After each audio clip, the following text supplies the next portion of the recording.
Hello， 各位观众朋友，大家好，欢迎收看《Go Go 讲学吧》。今天的名字来教大家做个料理是什么呢？先来让大家看一下，就是这个玻璃菜干。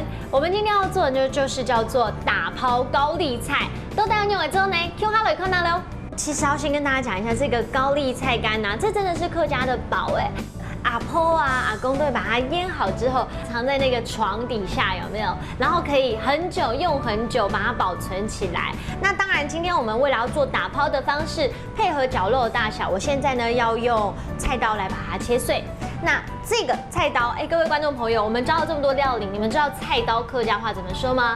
菜刀呢就是叫做菜刀，菜刀。好，我们现在就要用菜刀将高丽菜干切碎哦，用菜刀老玻璃菜干切碎。那今天因为我加了高丽菜干，就取代了我原本需要的酱料的那个咸味，因为高丽菜干本身是有咸也有酸了。好，我加高丽菜干下去哦。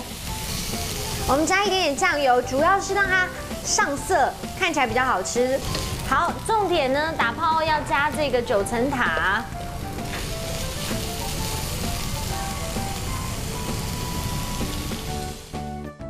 好，到底我们今天这打抛高丽菜好不好吃呢？请试吃员来帮我们品尝看看，是吗？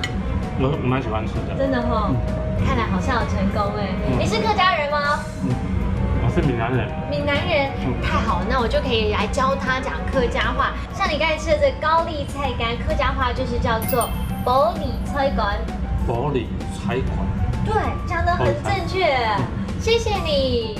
Hello， 各位观众朋友们，今天做的这道菜你们会喜欢吃吗？尤其是打抛，高丽菜干这真的是私房料理喽。重点是学到新的词，来复习一遍吧。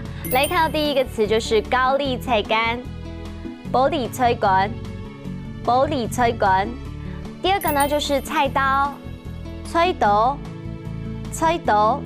第三个，我们来学到一整句话哦。来看到这句话就是用菜刀将高丽菜干切碎，用菜刀老玻璃菜干切碎，用菜刀老玻璃菜干切碎。你们都有学会了吗？重点是你可以一边学做料理，一边学客家话。我们下次见喽，拜拜。